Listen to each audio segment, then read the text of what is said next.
kita memasuki pembelajaran, saya minta tolong untuk wakil ketua kelas atau ketua kelasnya memimpin doa. Persiapan sebelum pelajaran kita doa dimulai. Amin. Berdoa saya pesan dulu ya. Anak ataupun Abu Nabila, Devi, nggak masuk. Aisyah.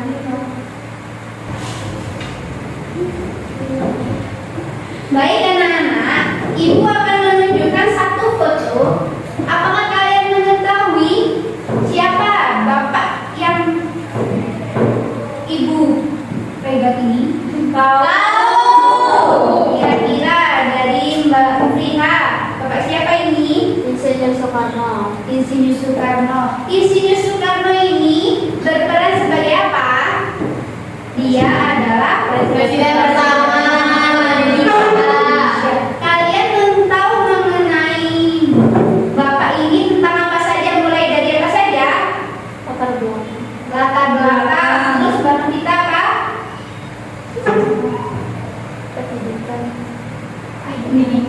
Pendidikannya, terus kematiannya, terus tanggal lahirnya, riwayat pekerjaannya.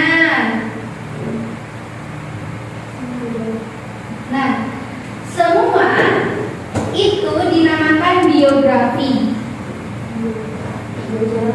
Biografi dari Insinyur Soekarno ini meliputi tentang namanya dia, nama lengkapnya, nama panggilan, bisa tanggal lahir beserta tempatnya, riwayat pendidikannya.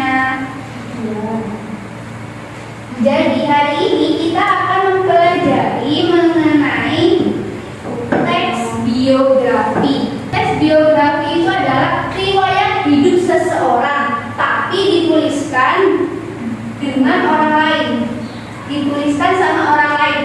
Nah, contohnya kan tadi Insinyur Soekarno.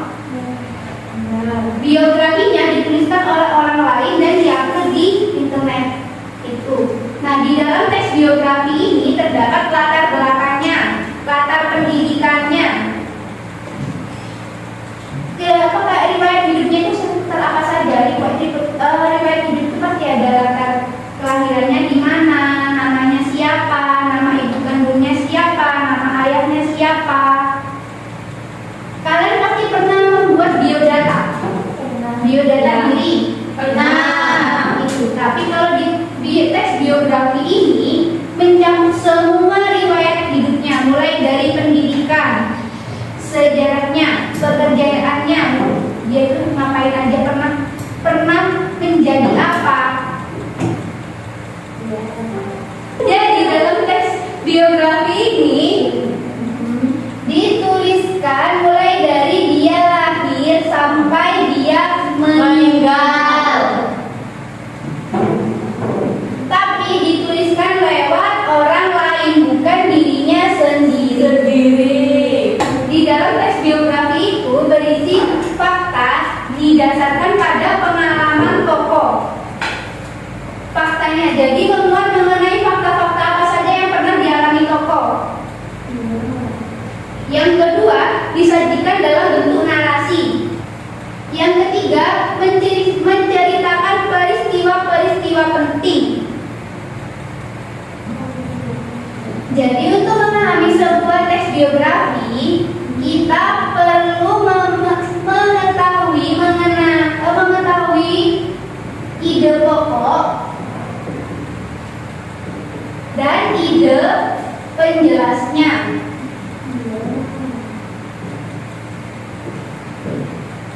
Kita harus mengetahui ide pokoknya. Ide pokok ini inti dari biografi itu. Ide pokok ini biasanya terdapat di kalimat utama, di kalimat awal atau di kalimat akhir. Letak ide pokok itu biasanya mengikuti keberadaan kalimat utama. Bisa di awal paragraf. Di awal paragraf ini berarti awal paragraf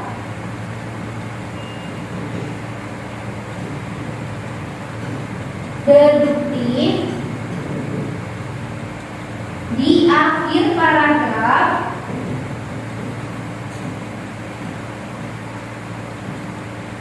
atau campuran.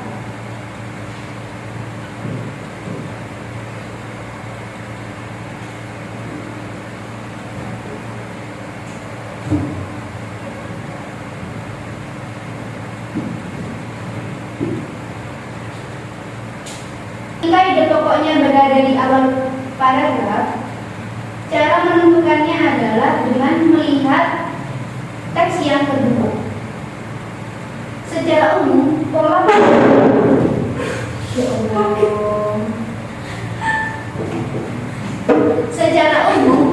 pengembangannya itu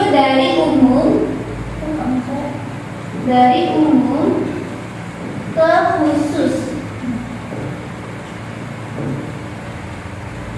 Biasanya misalnya kalimat umumnya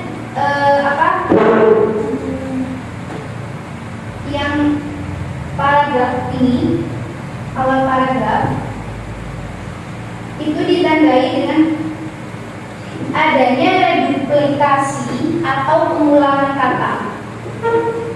Kalian paham kan pengulangan kata seperti apa? Biasanya itu ada kata rujukan seperti ini, itu, dan sebagainya. Nah, berarti itu awal ide pokoknya berada di awal paragraf. Yang kedua, ide pokoknya itu ada di akhir paragraf atau induktif. Nah, pola pengembangannya ini kebalikan dari deduktif, dari khusus ke umum. Ditandai dengan biasanya itu seperti kata oleh karena itu, jadi, demikian. Nah, itu berarti ide pokoknya berada di akhir paragraf. Gagasan utamanya ada di akhir paragraf. Nah, yang ketiga itu adalah campuran. Itu pola pengembangannya dari umum ke khusus, setelah itu ke umum lagi. Cara menentukan kalimat campuran ini dengan memperhatikan kalimat pertama dan terakhirnya. Diperhatikan kalimat pertama dan terakhirnya. Jika kalimat pertama dan terakhir memiliki persoalan umum yang sama, kalimat utamanya berada di awal dan di akhir paragraf. Oke. Ibu, di sini ada tugas buat kalian, yaitu tentang mengidentifikasi pokok ide penjelas yang terdapat dalam ini, terus menulis di tugas dan dikumpulkan di sini. Ya, Bu.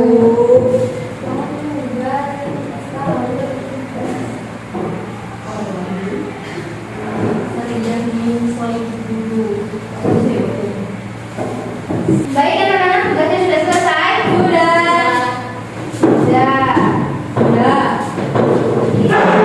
Dikumpulkan bukunya. Nah, kalian kan sudah menentukan ide penjelas dan ide pokoknya. Ya. Adakah di sini yang bisa memberikan contoh atau satu jawaban dari ide pokok yang kalian temukan dari teks biografi tersebut? Angkat tangan. Oke, Mbak Ana, ide pokoknya apa, Pak? Contohnya Sadidah Miung lahir di Sukabumi, Jawa Barat 26 Maret 1908. Oke, ada yang sama dengan jawabannya sama Mbak An tadi? Sama. Ada yang sama? Siapa yang sama? Oke. Ada yang bisa menyebutkan mungkin salah dua orang atau satu orang kalimat penjelasnya, ide penjelasnya? Katakan siapa? Mbak Rodo. Mbak Rodo. Ibu Sri dikenal sebagai tokoh musik tiga zaman. Oke. Mbak Mufina mau jawab tadi? Ibu Sri terkenal sebagai tokoh pencipta lagu anak-anak dan lagu bertema cinta tanah air. Oke. Dan tadi tentang Ibu Sud atau Sarijah Timur lahir di Sukabumi, Jawa Barat, tanggal 26 Maret 1908. Ide penjelasnya adalah Ibu Sud terkenal sebagai tokoh pecinta lagu anak-anak tadi ya. Ya. Itu terletak di awal paragraf dari umum ke khusus. Baik anak-anak, karena pembelajaran hari ini sudah selesai, Ibu harap kalian dapat memahami apa itu teks biografi. Nah, dari sini Ibu mau bertanya, kesimpulan dari pembelajaran kita hari ini adalah kita dapat mengetahui tentang teks biografi. Teks biografi ini apa? Riwayat hidup seseorang yang ditulis oleh orang lain. Berarti contohnya tadi riwayat hidupnya Ibu Sud. Kita boleh dipimpin berdoa.